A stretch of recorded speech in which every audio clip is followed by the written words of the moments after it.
What's up guys, my name is Mitchell. Welcome back to Movies with Mitchell. The 2025 Sundance Film Festival ended today, and there's a lot to talk about. If you don't know what the Sundance Film Festival is, it's an annual movie-going event held in snowy Park City, Utah, where the brightest and best in independent film come to showcase their talent and hopefully pick up distribution down the road. This year, I managed to see 16 new films in 4 days, so I have a lot of reviews to catch up on. That's why this video will be a compilation of all those reviews, where I go in and talk about each specific film I saw at the festival. I'll include timestamps in the description down below to help you find specific moments of this video, and I'll include all relevant film information down in the description where you can find out more about these films. Also, please note you can probably tell that my voice is a little bit deeper than other videos. That's because today I apparently started with some cold that I got and my voice is slowly going away. I'm trying to record and upload this video today because I want to get this video out before I completely lose my voice, so bear with me in that regard. But with that said, let's get right into the video. I kicked off the festival with a film that played inside the US dramatic competition, which was Sunfish and Other Stories from Green Lake, which is directed by Sierra Falconer. Now, I was unfamiliar with both the premise of this film and the director when booking this, and I'm glad I went in blind because I unearthed something truly special. It's a poignant and affecting anthology-style film following 4 distinct stories about people traveling to a summer spot named Green Lake. We follow a girl who learns to sail while spending the summer at her grandparents',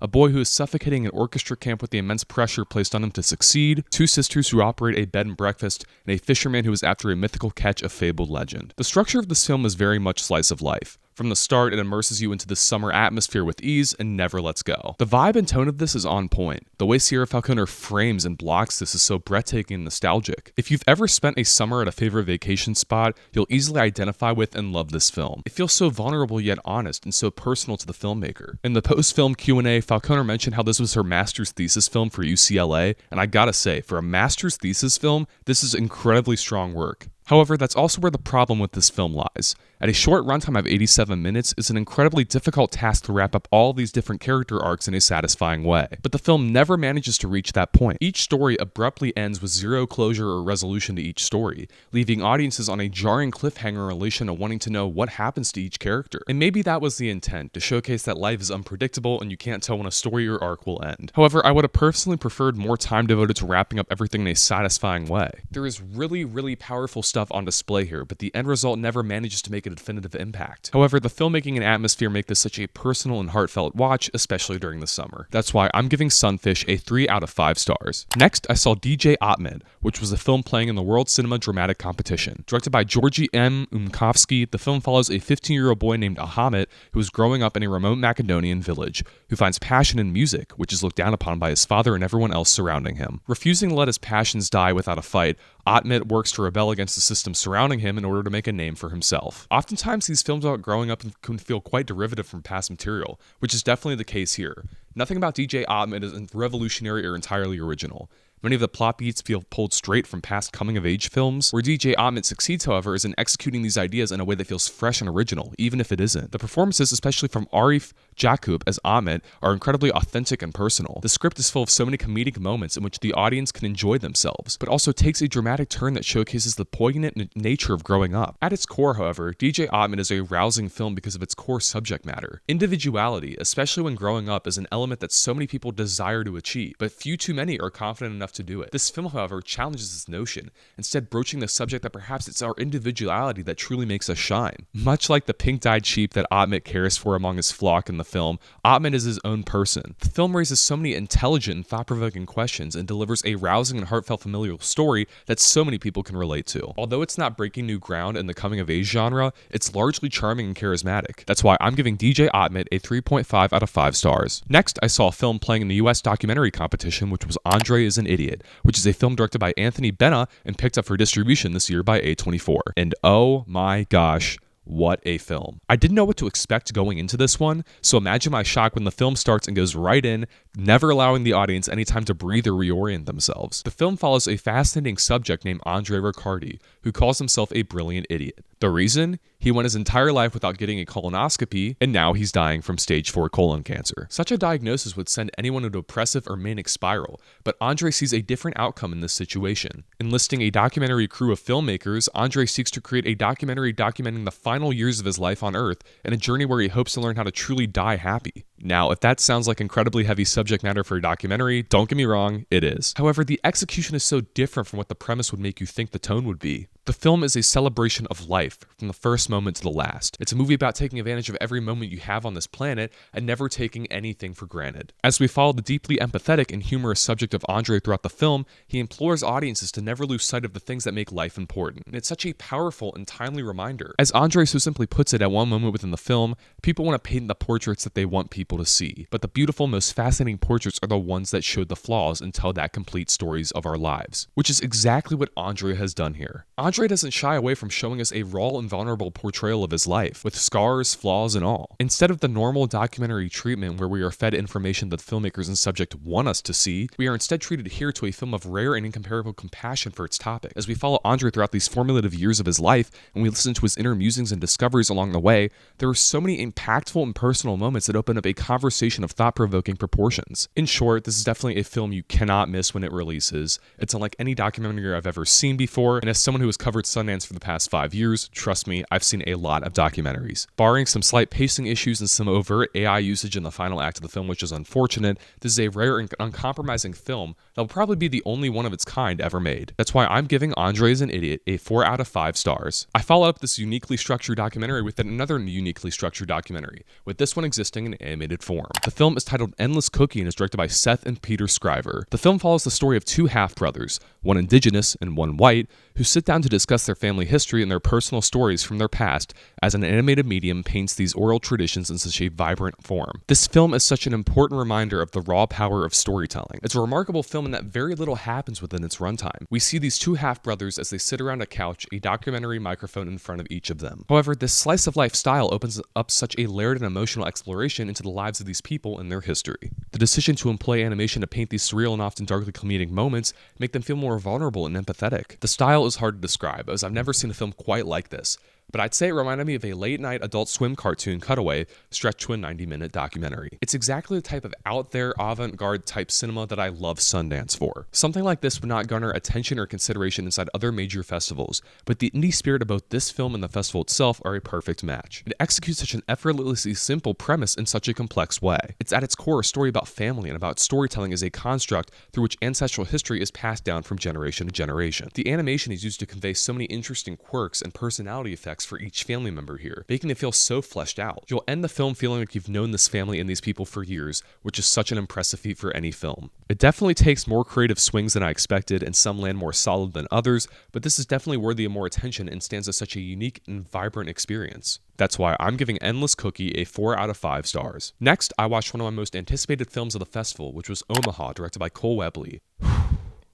What a film. Starring John Magaro as a single dad who takes his two kids after a family tragedy on a road trip across the country, as the kids experience the world as they never have before, and their father grapples with internal forces that seem to be pulling his world apart. This is easily the most emotionally gripping and impactful thing I saw at the festival, and I left this film in a state of stunned silence. It's almost unbelievable that a film this good is a first-time feature from an unknown filmmaker. It's a gorgeously rendered and quietly devastating film for so many reasons. We as audiences gain two distinct viewpoints inside this film that help the material stick a resonant landing. We see the world through the kids' eyes, full of so much wonder and optimism in every single action and moment. However, we also see the point of view through the father's eyes, as a world which has left him hurt and broken. This impactful shifting of viewpoints is helped by John Magaro's borderline unreal performance here, full of so much depth and hurt in each moment. The child actors playing the kids here are also incredible, showcasing maturity you rarely find from these roles. The film moves at such a contemplative pace, showcasing the stark beauty of an empty world, with these three central characters making their way along as best as they can. This continues to build into a peak until the final 30 minutes deliver one of the most impactful, deeply upsetting, and poignant conclusions to a film I have ever seen.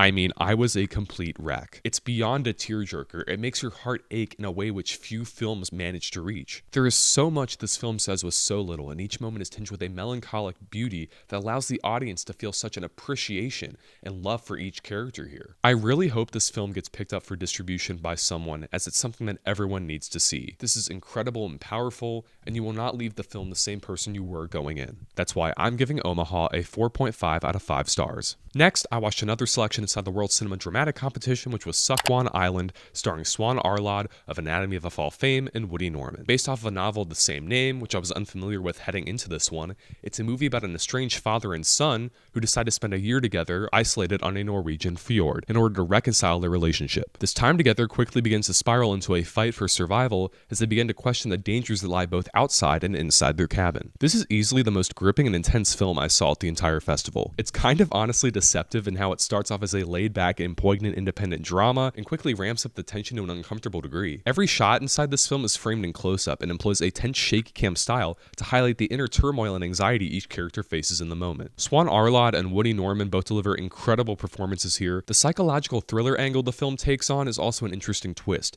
as it makes the events of the film questionable in the eyes of the audience and keeps the audience wondering throughout if their perception can be trusted. The other strong factor about the film that makes it truly work in the end is its plot reveal. Now granted, it's already pretty divisive as the film just played for a limited festival crowd and already has people up in arms about the ending's execution, but for what it's worth, the plot twist at the end of the film is a fundamental aspect to portraying the centralized theme of the film. The movie simply would not work without this angle included, but with this reveal, we receive such a fundamental and poignant parent-child story, especially within the context of looking back on the film entirely up to that point. While it is a psychological and survival thriller, it's a unique film in how it approaches its subject matter. The pacing is definitely deliberate, and you'll have to work through some slower sequences to get to the real heart of the film, but once you do, you'll unearth a treasure trove of complex themes and ideas that you'll mull over and contemplate long after you've seen the film. That's why I'm giving Sukkwan Island a 4 out of 5 stars. Next, I watched another film playing inside the US Dramatic Competition, which was Love, Brooklyn, which is directed by Rachel Abigail Holder and stars Andre Holland, Nicole Berry, and DeWanda Wise. And it was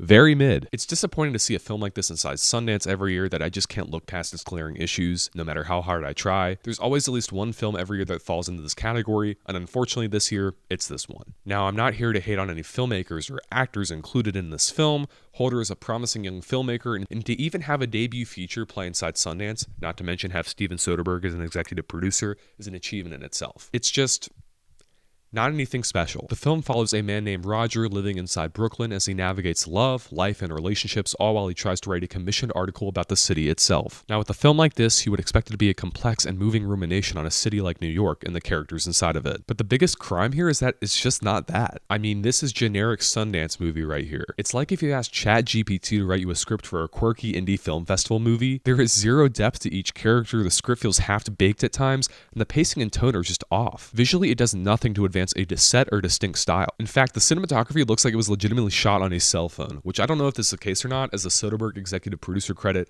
might or might not be an indication, but the result looks the same regardless. Andre Holland, DeWanda Wise, and Nicole Berry are all talented and work fine with what they're given here, but they aren't given a lot in the first place. It's really flat in terms of atmosphere, tone, or substance. I really went into this one expecting a love letter to a city and the residents inside of it, but instead got a character-driven drama about a quirky indie lead who is dealing with girl troubles in New York City. Stop me if you've heard this one before. The end result is fine, albeit slightly disappointing. It's not as bad as other Sundance films I've seen in the past, but this is legitimately a movie I forgot I even saw at the festival until I looked at my notes just now. That's why I'm giving Love, Brooklyn a 2.5 out of 5 stars. I followed up this film with another film inside the US Dramatic Competition, which was Bubble and Squeak, directed by Evan Toohey and starring Himesh Patel and Sarah Goldberg. And it was fine. It was good.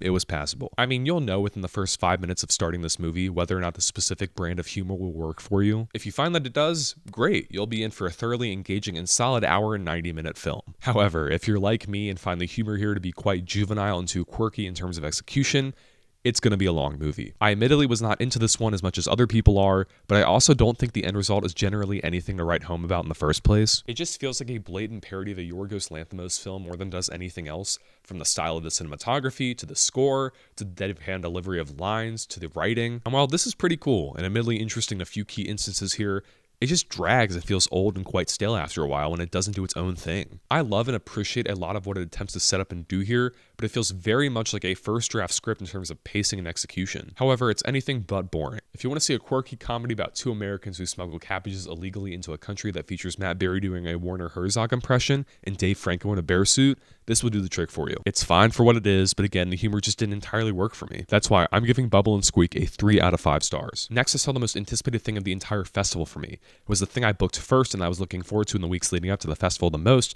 which was the new Cooper Raiff miniseries, Hal and Harper. I am a huge fan of Cooper Raiff, During my first Sundance, I was fortunate enough to see his second feature film, Cha-Cha Real Smooth, which was incredible, and I've been following his career ever since. There's something about his execution and writing that just work, and the way he brings an existentialism to life while also combating these fears in such a poignant way isn't like anything I've ever seen before. And boy, does he bring that signature existentialism to this one. Following a single dad and his two children throughout their lives as we see present day alongside flashbacks, this miniseries paints such an affecting portrait of parenthood and childhood that is unrivaled by anything I've ever seen inside a miniseries medium. Every single moment of this is dedicated to understanding and contextualizing all of these characters and their individual fears and anxieties. It's about how a parent watches the children he once knew as so little and kind-hearted grow up and go their own paths in life, and about how he looks back on his time with them and wishes he had made more of it in the moment. This is truly just such an affecting, poignant, and heartfelt show. It feels like a warm, nostalgic 4-hour-long hug, and I'm not exaggerating in the slightest. The interesting thing about the show is how it uses flashbacks in such a unique and nostalgic way. You'll feel like you've lived so many moments of this show, and it's almost uncanny how Cooper Raiff has managed to craft such a universal childhood experience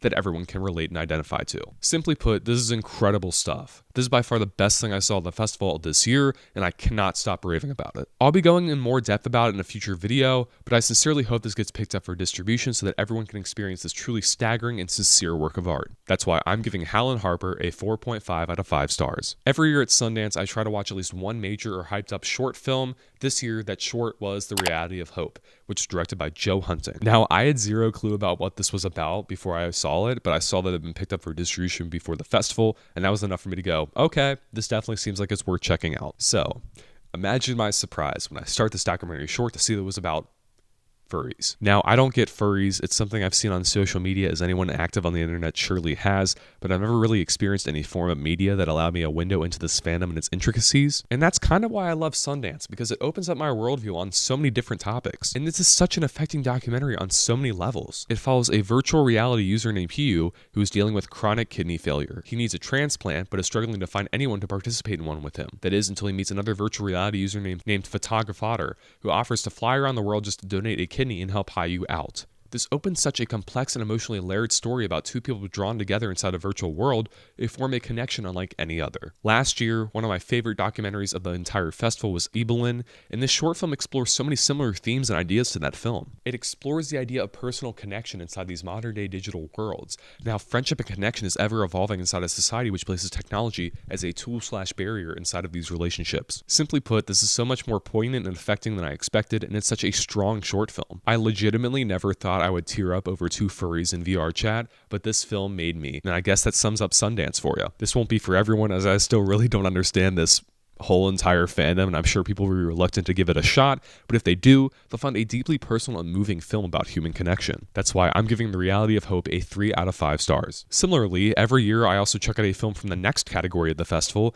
which is where the artsy and experimental films exist. This year I selected Black News Terms and Conditions, which is directed by Khalil Joseph and had a difficult and controversial journey to this festival. The essential drama behind it boils down to the distributor of the film Participant getting mad at Joseph for supposedly submitting an alternate director's cut of the film to the festival without showing or consulting them. This led Participant to pull the film from the festival in the first few days. After much drama behind the scenes and a period of waiting, the film was eventually put back in the lineup. I didn't know much about it, but seeing this going on behind the scenes and knowing this would probably be my best chance to watch it, I took the gamble and jumped straight in. And I loved every moment of this movie. This is easily the most artistically challenging thing I saw at this year's festival, and it's so rich, flows so much depth and complexity. It's hard to even describe this as a film, as it doesn't even feel like it. It feels like an art exhibit at a museum, in which you step in and let the multimedia vision steer your path forward. In the pre-movie Q&A, Khalil Joseph implored the audience to experience the film like they would an album, and this was incredible advice. I mean, there's so much to ponder over here. It's such a singular vision, unlike anything I've seen before or are likely to see ever again. Exploring African American culture in a way that blends a set storyline with archival footage,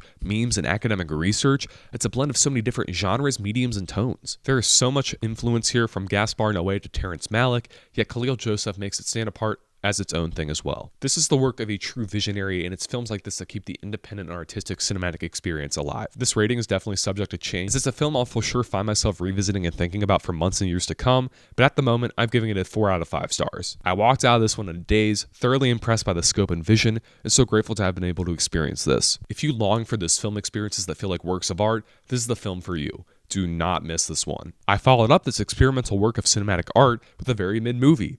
Gotta love Sundance. The mid-movie in question was Atropia, which is directed by Haley Gates and stars Alia Shawkat and Callum Turner. Atropia follows an aspiring actress named Feyraz who works in a military role-playing facility and falls in love with a soldier cast as an insurgent. In the post-Q&A after the film, Gates claims that the film is a war satire. My question is, where? Either the satire is incredibly surface level or it's non-existent entirely because there's nothing particularly subtle or nuanced about this film's execution. It's very much in your face with what it's trying to say, which is not a good thing in this instance. It really needed to dig 10 times deeper into that satirical angle to say practically anything noteworthy in the end of the day. I really do respect the risks involved here, and there are some fun moments to be sure, with crazy cameos and some funny lines. However, these scenes are few and far between in an overall film that fails to stick the landing in any noteworthy regard whatsoever. Alia Shawkat and Callum Turner are both good enough, and Tim Heidecker steals every scene in a bit part, but the pacing and script just leaves so much to be desired. It overall feels like a great premise and idea that fell incredibly short of stellar execution. It's fine, but ultimately nothing to write home about. That's why I'm giving Atropia a 2.5 out of 5 stars. Following up this mediocre movie with a stunning portrait of South Dakota and its harsh reality was not on my agenda, but it somehow happened that way. That's because next I decided to check out East of Wall, which is a film directed by Kate Beecroft that premiered in the next category. I gotta say, this is the film in the lineup that surprised me the most considering I went in with zero hype whatsoever. What I got is far from what I expected, but in a good way. It is a staggering piece of docufiction in which the story itself might be scripted,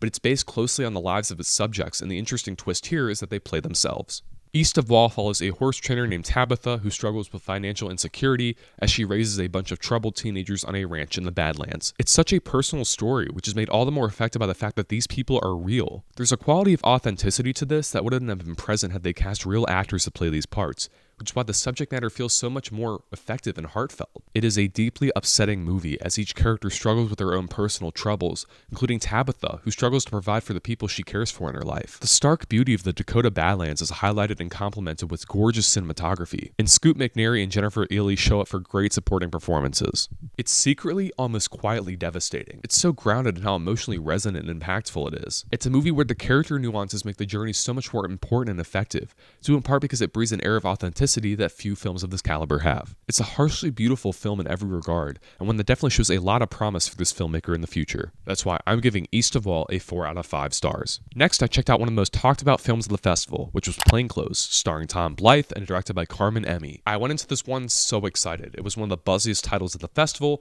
with sold out screenings lining up one after another and rave reviews pouring in from people who had seen it. I waited until the last day to check it out, so maybe that's why my expectations were too high. Whatever it was, I walked away so conflicted with this one. Plainclothes follows the story of an undercover cop tasked with luring and arresting gay men, who starts to fall for one of his potential targets and begins to spiral out of control as the situation becomes more dangerous by the minute. A premise like this sounds like a modern-day Hitchcock-style film, which is what I expected going in. It seems like a plotline that is ripe for tension and unease, in which a methodical and simmering approach would allow the film to truly shine. However, Emmy does the exact opposite of this. For a film touted as being a thriller, there is zero tension or anxiety to be found in this. It's as straightforward of a plot as you could possibly get, which is incredibly disappointing given the great ingredients here. Tom Blythe is without a doubt fantastic as the lead role. After this and the most recent Hunger Games movie, it's clear he's going places, which is exciting to see. The style is also super unique, as the Super 8/VHS shots serve to place us into a unique storytelling device used to great effects as the film progresses. It really is somewhat strong filmmaking for a debut feature,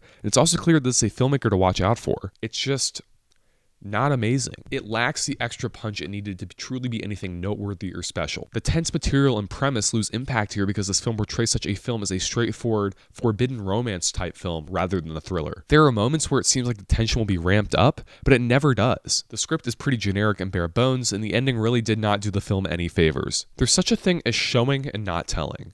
It's a technique used to convey a theme or an idea to the audience instead of beating them over the head with it. In the final 10 minutes of the film, there arrives a moment where I secretly hoped the film would end, because it would have been perfect. It's where the impact and idea was felt without saying it outright. However, it's clear that Emmy just does not have enough trust in this audience to truly allow us to sit with such a theme outright, as he proceeds to nosedive the film into a melodramatic spiral with an over-the-top final sequence and a shaky conclusion that feels out of place. As it stands, it weakens so much of the contemplative nature and pacing this has going for it throughout. Plot never really does drag, and the pacing is quite good, but it's missing a certain thrill to it that the premise really needed to stand apart. I'd say if you want to see a commanding lead performance from Tom Blythe and a strong display of filmmaking in a distinct style, go see it. That's why I'm giving Plainclothes a 3.5 out of 5 stars. In my years attending and covering Sundance, I've seen a lot of documentaries at this festival.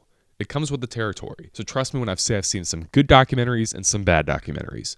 It's a tough gamble to see every year which camp each documentary will land in, so trust me when I say that Deaf President Now, which was my next film, is easily one of the best documentaries I've seen at the festival. Directed by Niall DeMarco and Davis Guggenheim, who directed Still, a Michael J. Fox movie, which I covered back in 2023 at the same festival, Deaf President Now is a new Apple TV Plus documentary about the 8 days of the world's only deaf university, where 4 students rallied together a crowd of students to protest the hiring of a hearing person who had a fundamental misunderstanding of disability and rights. A story like this is so impactful and important, and it's no easy task for a filmmaker to portray it in a way that feels nuanced and compassionate towards its subjects. It's clear, however, that DeMarco and Guggenheim both know exactly what angle to portray the story as. Form is so unique as the use of archival footage complements the interview segments perfectly. For a documentary, it's impressive how it's paced like a narrative feature, engaging from the first second to the last. It's also such a rousing story about overcoming difficulty and adversity in the name of justice. It really is a crowd pleaser of a documentary that showcases the best of the genre. It remains an important story for people everywhere to relate to. That's why I'm giving Deaf President Now a 4 out of 5 stars. I can't recommend you check this one out enough. I ended off the festival with another widely talked about film that had considerable hype surrounding it all week, which was Sorry Baby, which is directed by Eva Victor. It was actually bought by A24 a few hours ago at the time of recording this video, and I'm so glad because this film deserves so much consideration and attention. Eva Victor shines in the lead role as Agnes, a college student who has to work through an unthinkable tragedy while the world seems to move on around her. It's as honest and open a film about sexual assault as you will ever see, and it doesn't shy away from the gritty elements of such an act. The subject is treated with so much maturity and seriousness here, while also portraying the subject in a tasteful manner that feels neither too gratuitous nor lacking in depth. Victor's script is so good, featuring so many dramatic moments mixed with comedic elements that make the characters feel more real and pop off the screen and feel authentic. The supporting performances by Naomi Ackie and Lucas Hedges are both great as well, and it's such a deeply empathetic and moving film on so many levels. Everything about this movie is so well tuned, building up to such a bittersweet and layered ending that ties everything together into such a poignant conclusion. It's definitely a minimalist movie, and the scope can feel quite constrained due to its indie nature, but every single element of this shines through with ease, making it a must-watch. I won't say too much else about it, as it's a film that deserves to be experienced as fresh and new as possible, but it's an incredible debut film and one of the best films I saw at the festival easily. That's why I'm giving Sorry Baby a 4.5 out of 5 stars. And so concludes my Sundance coverage for 2025. I am tired, I'm exhausted, but wow, what a fun week that was. Thank you guys so much for your continued support through likes, comments, and subscribes, as your support is what allows me to cover festivals like this and keeps me wanting to make content for you. If you liked this video and want to see more in-depth movie reviews and film analysis, essays, and everything relating to cinema, don't forget to click the like button, subscribe down below, and turn on push notifications so you'll be notified every time I upload a new video to my channel. With that being said, until next time, this is Mitchell signing off.